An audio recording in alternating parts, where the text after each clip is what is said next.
музейден тарих дейтін бақтабамыз қазақтың қасқа жолы қатпараңыз. Музейдің радио арнасымен бабалар жүріп өткен сақталар із, дәуірлерді дәріптеп бұл арнада ғасырлар ғаламатын ақтарамыз.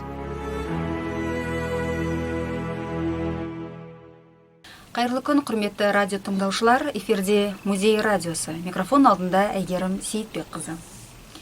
Музей өткен мен бүгінді жалғап отырған ғылыми, тарихи, мәдени мекеме. Музейлер бірнеше дәуірдің тарихын, этнографиясын, тарихи тұлғаларын, өнерін жинақы түрде ұрпақтан ұрпаққа жалғап отыратын институт десек, артық айтқандығымыз емес.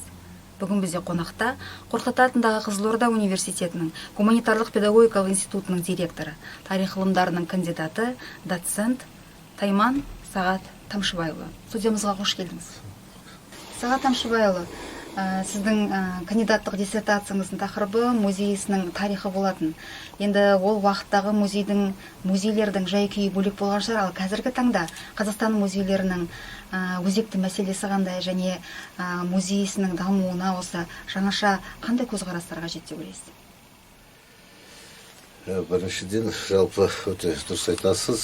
Мен зерттеген уақыттағы музей ісінің тарихы бұл шын мәнінде мемлекеттік саясат төңірегіндегі мәселелерді зерттеу болып табылды. Ең бірінші кезекте музей бұл шын мәнінде ол кезеңде өзінің толық мағынасын орындаған жоқ. Көп жағдайда сол мемлекеттік идеологияның негізгі құралдарының бірі болды. Сондықтан ол енді ғылыми жұмыста сол музейдің негізгі ісінің мазмұны, мәнін ашуға тырыстық және сол кезеңдегі мемлекеттік саясаттың дұрыс еместігін біз дәлелдеп шықтық. Енді бұл ертеректе болған ғылыми зерттеу жұмысы. Енді қазіргі уақытта жалпы музей ісіне деген көзқарас қазір бөлек. Бұл енді қазіргі біздің ұлттық рухты, ұлттық сананы қалыптастыратын негізгі құрал болып қалыптасу керек. Және осы бағытта музей тәуелсіздік алғаннан кейін бізде музей ісінде күрделі өзгерістер болғаны рас. Негізінен ұлттық тарихқа, ұлттық мәдениетке, әсіресе тарихи өлкетану музейлері осы бағытта жақсы жұмыстар атқарып жатыр. Енді қазіргі жағдайда әлемде музей ісінде де үлкен өзгерістер болып жатыр. Біріншіден бұл жаңа технологияға байланысты. Бұл әрине қазіргі мысалға Немо деген музейді алатын болсақ, бұл Немо музейінде бұл жерде қазіргі музейлерде кез келген экспонатты қолмен ұстауға болмайды десе, бұл жерде сіз экспонатты қолмен ұстаңыз деген қатаң талап бар. Оның себебі неде? Себебі қазіргі біз енді музейге келушілерді тарту мақсатында бұл музейде әлемде не жасалып жатыр, ол қалай жасалып жатыр және ол қалай жұмыс істейді. Мына келуші сол экспонатты қолмен түткенде ол бұрылады, сөйлейді, жүреді, немесе сол заттың қалай жасалғанын толық көрсете алады. Келушілерді қызықтыратын тағы нәрсе, қазіргі әрине ол музей деп те айтуға болмайды. Мысалға Финляндиядағы, мысалға сосын Швециядағы Жомекен, мысалға тағы да айта беретін болсақ, мысалға осындай музейлер, балалар музейі бар. Балалар сол қандай да баланың психологиясы, қандай да бір заттың, немесе ойыншықтың, немесе экспонаттың неден не істейтін, оның не бейнелейтін көзбен көргісі келеді. Сондықтан жаңағындай ойыншықтарды қозғалғанда олар белгілі бір жағдайда қимылдарға барып, ол жаңағы белгілі баланы қызықтырады. Немесе Түркиядағы Дәуіріштер музейі деген бар. Яғни Дәуіріштер музейі шын мәнінде ол билеп қозғалып тұрған сол дәуіріштердің барлық қимылдарын жасайды. Сонымен мысалға осы музейлер келушілерді неғылады, тартады. Мысалы әлемде барлық көптеген осы тамашаны естіген көптеген келушілер мына осы уақытта жаңа туризм бойынша ағылып келеді. Енді әрине қазір музейлерде не қылғанда да бұл мынау голограммалық көріністер, экспозициялар жасау. Бұл қазіргі жаңа технологиялардың бірі. Үшінші, жаһандану жағдайында енді шын мәнінде музейлердің түрі де көбейді. Бұл архитектуралық белгілі бір музейдің өзі іші ғана емес, оның сырты да белгілі бір адам тартатындай, яғни жаңа бір мазмұнда болу керек. Енді шетелде енді осы бағытта көптеген қаржылар бөлініп жатыр, жаңалықтарға қарасаңыздар. Сондықтан бұл жерде музейді біз әлде де болса сол баяғы көне ғимараттағы тек тарихи өлкетану музейімен шектелмеу керек. Енді осындай түрлі музейлердің түрлерін қалыптастыруымыз керек. Музейлерде сонымен қатар мынау экспозицияны қою деген бар. Экспозиция қойғанда белгілі бір жағдайда ол жаңа технологиямен қамтамасыз етілу керек. Енді жалпы мынау Түркияда панорама музейі бар. Міне сол сәтте сол музейге кіргеннен бастап сол кезіндегі түріктердің Византияны қалай жаулап алғаны, немесе византиялықтардың оны қалай қорғанғаны, сол мысалға әрбір зеңбіректің дауысы, жараланған адамдардың дауысы, міне сол қалай жеңісті айқайлар, мысалға бір-бірінше көмекке шақырған адамдардың үні, сол кезеңдегі барлық оқиға панорамалық музейде мысалы көрсетіліп тұр. Енді Қазақстан музейлерінде осындай бір элементтерді енгізуіміз керек сияқты. Енді белгілі жағдайда Алжирде, тағы басқа Карлакта, яғни музейлерінде ол бір элементтер бар. Дегенмен де Қазақстан музейлері осындай жаңа технологияларды енгізу керек шығар деп ойлаймын. Бізде сол қалыптасқан бір ескі стереотиптер, бұл жаңа стеклоға салып қоямыз, астына жазып қоямыз, сосын оны жаңа гид кеп түсіндіреді. Шын мәнінде оны жаңағыдай түрлендіріп, сол экспонаттың өзі сөйлейтіндей, немесе өзі айтатындай бір дәрежеге кетірген дұрыс сияқты деп ойлаймын. Кей музейлерде шетелде иістің өзі экспонатқа айналған деп жатады. Есту, көру, иіс сезу бүкіл жаңағы адамның визуалды көрумен қоса иіс сезу, есту қабілеттерін бәрін оятатын сондай экспозиция қажет дейсіз ғой жаңаша. Жаңаша көзқарас, жаңаша экспозиция қажет. Енді қазіргі таңда осы Қазақстанда туризм жақсы қолға алынып жатыр. Сол туризмнің дамуында музейлердің рөлі қандай? Кеше ғана осы Түркістан қаласына барып қайттық, үлкен керуен сарай ашылып, үлкен ортағасырлық нысандар бой көтеріп, қала жаңа сипатқа айналып, Түркістанды жаңа Венеция деп атап жатыр. Осы түркі халқының Венециясы деп. Жалпы сыр өңірінде, жалпы осы Қазақстан аумағында туризмнің дамуында осы музей бір айтарлықтай рөл атқара ма?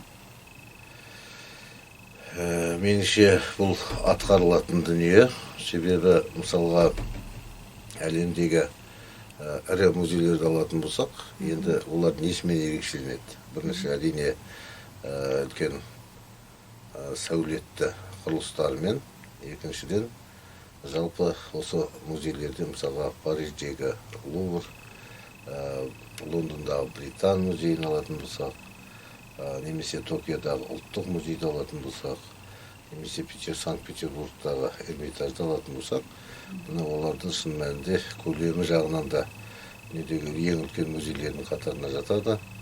Римдегі Ватикан музейін мысалға оларды аралап шығу үшін бір күн уақыт кетеді туристерді. Екіншіден, бұл музейлер несімен ерекшеленеді? Ерекшеленеді, онда көне артефактілердің көп болуы. Бұл ең бірінші кезекте осы музейге келушілер, туристерді қызықтырады. Дүниедегі ең туындыларды, көркем туындыларды, үздік туындылар осы музейлерден табылады. Сондықтан енді Қазақстанда да әрине жаңағы жоғары айтып кеткен мысалға көптеген элементтерді енгізсек, жалпы енді туризм болған туризм ішінде бұл мәдени туризмнің бір бағыты музейлік туризм деп отырған.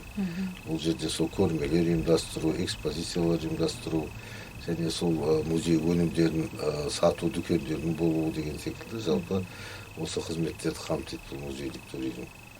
Сондықтан енді біздің елімізде де осы жаңағы Европадағы мысалға мәдениеттен ешқандай кем емес, сыр бойында кем емес. Мысалға алатын болсақ, мына көне дәуірдегі мына бүкіл жеті асар, алтын асар қалашықтары осы жерде үлкен қала мәдениетін болған біздің заманымызға дейін.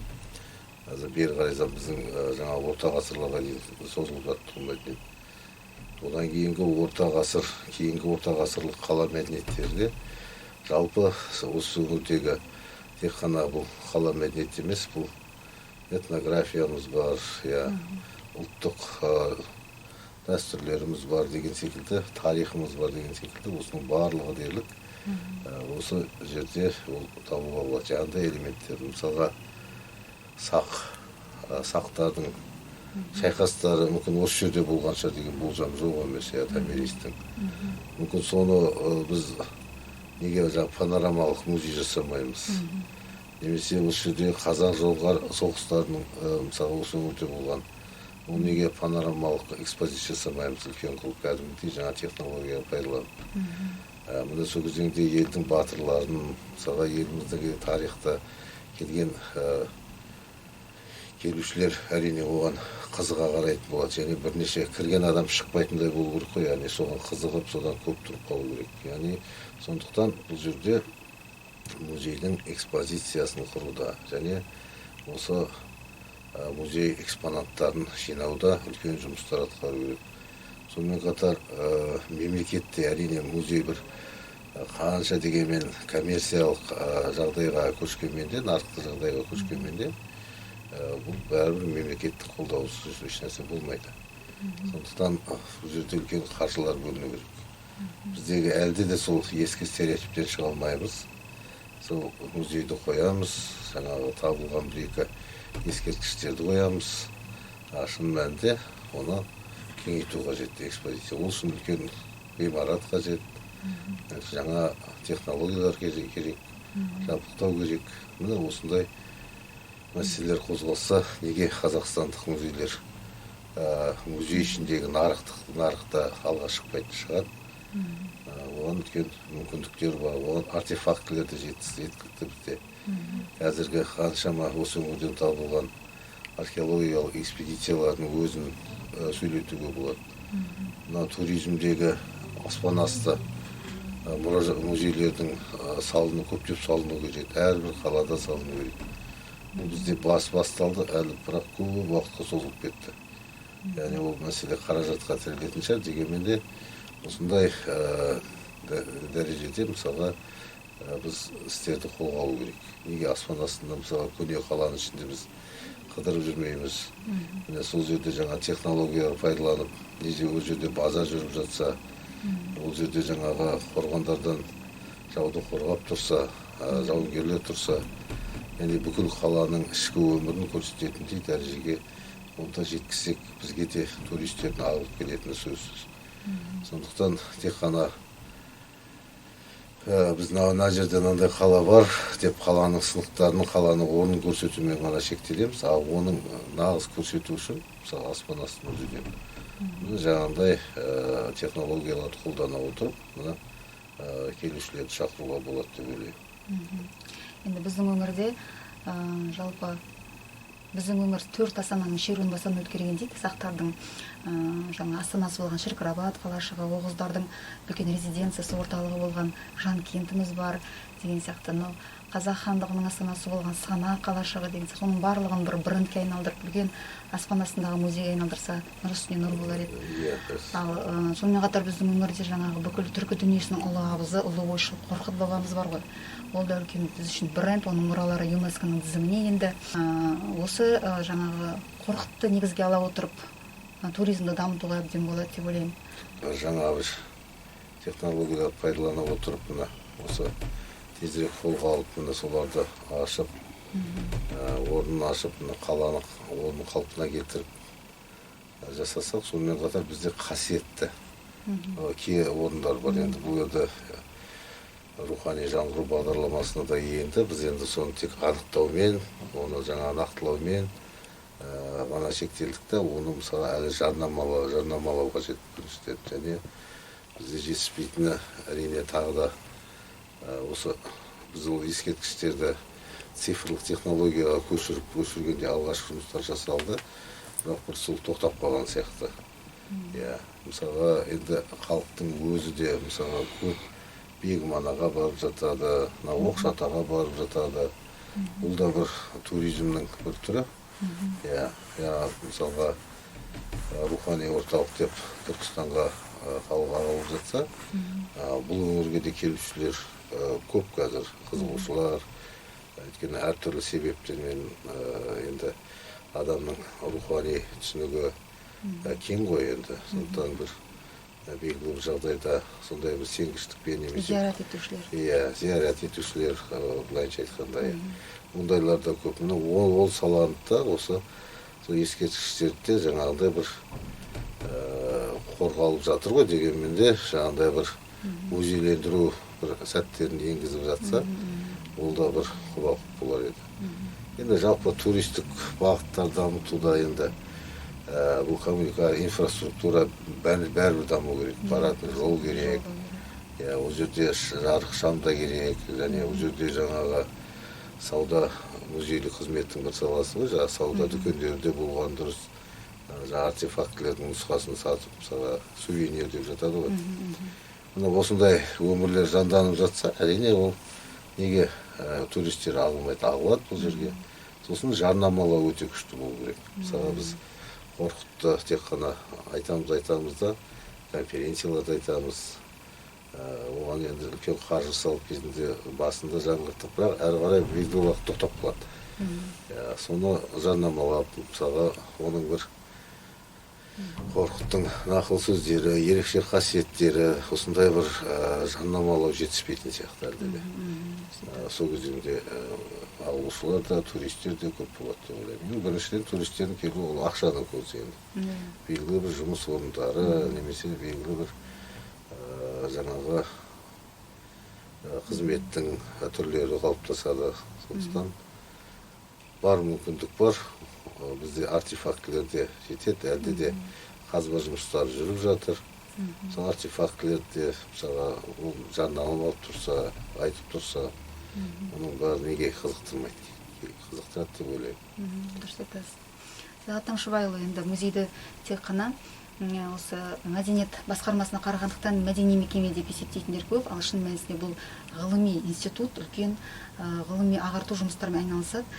Музейлердің қазіргі таңда ғылыми зерттеу жұмыстары қандай деңгейде деп ойлайсыз? Енді нақты музей қызметкері емеспін, енді жалпы мен көзқарасым музейдің негізгі ғылыми жұмысы бұл қорлармен тікелей байланысты. Әрбір қордағы бұл енді белгілі бір оның концепциясы болады, тұжырымдамасы болады, жоспар болады, бірнеше жылға жасалған, оның бір жылға жоспар бар, 2 жылға жоспар бар, 5 жылға жоспар деген секілді экспозиция құрудың да өзінің жоспары бар. Ең бастысы осы жаңа біздегі қордағы музейлік заттарды зерттеу. Осы әлде де бір жетіспейтін сияқты. Мысалы алатын болсақ, бізде түрлі қолжазбалар бар музей қорында да. Осы музей қорында қолжазбалар бізде сол ғылыми айналымға енбей тұрған сияқты әлде де. Өйткені оны аудару керек, оны ғылыми айналымға енгізу керек. Ол тек біздегі араб жазуымен немесе төте жазуымен, енді әртүрлі жазу болды, түрік шағатай жазуы бар, ханымша жазуы бар, жәдиттік жазуы бар деген секілді. Соны біз енді көрсек, көп жағдайда бір діни кітап екен, Құран жазылған екен деп сырттан келген адам солай түсініп қалады. Ал егер соны ғылыми айналымға енгізіп, оны аударып, осындай бір дәрежеге жетсек, кітапқа шығаратындай дәрежеге, онда оның да құны арта түседі. Сонымен бірге енді әрбір консервация деген бар, жалпы заттарды консервациялау. бұл да бір ғылымның бір түрі. Әрине бұл жерде де мамандар керек. Мысалға консервациялау маманы ол барлық жерде өте сирек кездесетін мамандардың мамандық. Сондықтан оның бұл жерде сондықтан музейлерде екінші жағынан консервациялау кезеңде осы мынау протондық ағымдар арқылы зерттейтін бір зертхана ма, анализ жасайтындай, соған оның құрамы, оның жаңағы жасын анықтайтын тағы басқа осындай құралдарды зертхана болу керек деп ойлаймын. Кәдімгі ғылыми зертхана, қазір ондай технологиялар көп. Сол мен жасап жүрген ол мысалы Луврда Гео деген қондырғы болған, қазір де бар.